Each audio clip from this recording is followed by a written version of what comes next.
After millennials of revolving around Mars, a massive asteroid called Pi is advancing toward Earth and will crash in 8 years, which could wipe out humanity. As the world panics, the UN discusses the situation and allows China to form the Project United Nations Moon Shield or UNMS. The plan is to make a huge base on the moon, build a supernuclear weapon called cosmic striking hammers, use this weapon to destroy Pi, and use the moon's orbit as a shield to save Earth from the resulting debris. UA applies to go to the moon and the interviewer isn't impressed by him describing himself as a middleman and average. Instead of an engineering position, he's offered maintenance. Desperate to go, UA accepts and soon he's flying to the moon with a whole crew of astronauts. 8 years of hard work pass and the team finally launches the superweapon, which they happily celebrate. However, UA's attention is on Langsing, the base commander who he has a crush on. In his free time, he practices how he could confess his feelings, and he's always there at the door whenever she comes back. However, Langsing doesn't even know who he is. Sometime later, UA stays in his room listening to music while trying to write a good confession letter. Meanwhile, Langsing receives terrible news. A solar storm has caused one of the missiles to go off course and some asteroid debris has escaped the lunar orbit. In 27 minutes, those asteroid fragments will destroy the base. Langsing immediately raises the alarm and orders everyone to evacuate. But since UA has his headphones on, he doesn't hear any of this and stays in his room. All the astronauts rush to get in the evacuation rockets and finally abandon the moon. It isn't until UA looks through the window that he learns about this. He immediately gets on a car and drives as fast as he can, noticing that all the rockets have left except for one. UA starts going faster as he tries using the radio, however the debris is too close and it gets in the way of the communication system. There's a crater ahead and UA tries to jump over it instead of avoiding it, but he ends up falling. At that moment, Langsing launches the last rocket, leaving UA stranded on the moon. UA climbs out of the crater as the asteroid debris crashes on the moon. He starts running around dodging the rocks to reach the base, which soon begins getting destroyed as well. Now UA also has to dodge the falling pieces of building as the base goes down. After being knocked down once, he tries to make a big jump to hide in the crater, only to be knocked down again. While he's unconscious, a huge asteroid fragment makes its way toward Earth. When UA wakes up, he starts complaining and tries to contact the UNMS. At that moment, the asteroid fragment finally crashes on Earth, causing a massive explosion that destroys a large part of the planet. UA can only stare in shock and sorrow as he realizes their 8 years of work were for nothing. Afterward, UA returns to the base and tries to contact Earth, but he never gets an answer. For the following 6 days, UA keeps on calling to no avail. He then realizes he's the last human alive, which further pushes him into poor mental health. Using paper, he decorates a room for a pseudo-funeral to honor humanity. The base still has food to feed 300 people and will last him a lifetime, so UA decides he'll do what he's always wanted to do. First he tries to get into Langsing's room, but he can't guess the right password. Next he grabs a board and slides around the moon just for fun. As days pass, UA keeps on trying passwords to the point of insanity. Eventually he gives up and uses an explosive to open the door, which blows up his clothes too. Now that he has access to Langsing's uniform, she creates a figure of her and prepares a whole dinner with romantic music to confess his feelings. He even starts kissing the figure, unaware he's being watched. It turns out there are survivors on Earth and now Langsing is embarrassed in front of her colleagues. Civilians are in underground bunkers while the astronauts are in the UNMS underground base. After some work they've managed to connect to the lunar base, but they can only watch UA through the cameras without sound because the radio isn't working. Because right now Earth is lacking resources, it'll take them 2 years to fix the communication system and even more to rescue him. The UNMS chairman decides they can use this for good and shares an update. The asteroid impact has fractured the planet's plates, which has been causing tsunamis that flooded 30% of Earth's land mass. Cities are covered in volcano ash and toxic gas, so soon there won't be any plants or animals left. In the underground bunkers, people try to keep plants in jars, but it's hard to keep them alive without sunlight. Diseases and depression are spreading among the survivors, who only get the most basic meals to survive. Some people are even losing their hair. The chairman thinks they should start live streaming UA's life in the lunar base so survivors can get a glimmer of hope in these dire times. Since they don't have sound, they decide to hire a voice actor that can dub UA's voice to make him look heroic. Langsing makes an announcement through the speakers to let all the survivors know that they've found a man on the moon and that the stream will start in 30 days. Some people don't believe it and suspiciously disappear. A few weeks later, UA is in a deep depressive state and decides to self-delete. He makes his way to the warehouse to get some medicine for the job and finds an open food package in the corridor that he didn't drop. UA opens the warehouse door and is shocked to see a beautiful figure lying down. Thinking it's a woman, UA starts flirting as he comes closer, only to discover it's actually a kangaroo left behind by the research division. At the same time, Langsing starts the live stream, so the first thing everyone on Earth sees on the screen is King Kong-Roo. The voice actor they hired yells "What a fantastic day," making it look like the kangaroo talked. To apologize for his mistake, the actor tries to play his flute, but that only gets him beaten up. Thankfully, the survivors assume the audio is delayed and don't think the kangaroo is actually talking, so Langsing decides they'll make the voice actor narrate instead.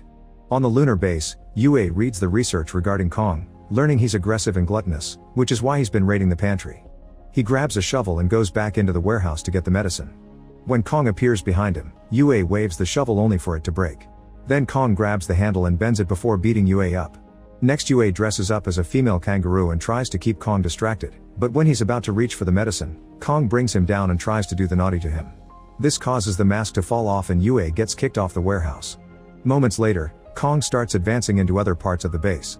Then Yue appears with a Gatling gun that he just 3D printed and opens fire, shooting plastic balls at Kong as he chases him around the base. However, Kong suddenly turns around and starts chasing Yue instead. As the voice actor plays his flute to make the scene epic, Yue and Kong start fighting each other hand to paw. After lots of struggle, they knock each other down at the same time. The UNMS is worried about him and tries to contact him again. When Yue wakes up, he hears some static on the radio. There are no words, but he cries because he sees this as a sign that there are survivors on Earth. What Yue and the UNMS don't know is that the static was caused by Kong's tail messing with the cables. Yue and Kong stare at Earth as they realize they may have a chance to go home, and they agree on a truce from now on, although Kong punches him anyway. Over 200 days have passed since the incident, and Yue never stops playing a message to try to contact Earth. He and Kong have found their routine, and Yue announces they've become a family. Since it's obvious that Earth won't be coming for them, Yue decides to modify the spacecraft left by the old Apollo 18 mission, hoping he can fly home on his own means. While people in the UNMS discuss if they can use this to help him too, Kong and Yue leave on the car and quickly find the Apollo. Yue runs a test and confirms it'll work after some fixing. The Apollo is brought back to the base, and people on Earth watch Yue work hard on repairing it for multiple days. The UNMS is quite impressed, so they check their profile, realizing he's actually an engineer that somehow ended up in maintenance. Eventually, Yue notices that Apollo can only carry 22 pounds, and Kong alone weighs more than that. Feeling like he has no choice, Yue takes Kong for a ride and abandons him in the middle of the moon. However, Kong chases him and quickly gets back on the car. When they return, Yue starts researching a more powerful propulsion system and discovers that the prototype of the superweapon is still stored in the previous base. Kong and Yue leave on the car with a bunch of supplies and only stop traveling at night because the vehicle requires solar power. It'll take them weeks to reach the old base because it's on the other side of the moon, and people on Earth worry that Yue may not make it since the sun only shines on the moon for 14 days per lunar cycle. Soon the UNMS realizes Yue has been driving in the opposite direction to chase the sunlight. The trip will take longer, but he won't get stuck. Now Yue has 41 days to get to the base and can only sleep 4 hours per day. The first few days Yue and Kong keep each other entertained, but eventually the trip begins taking a toll on their mental health. One day Yue wakes up to find Kong driving and talking, but this is just a dream. After accidentally driving into a crate, the duo finally makes it to the old base.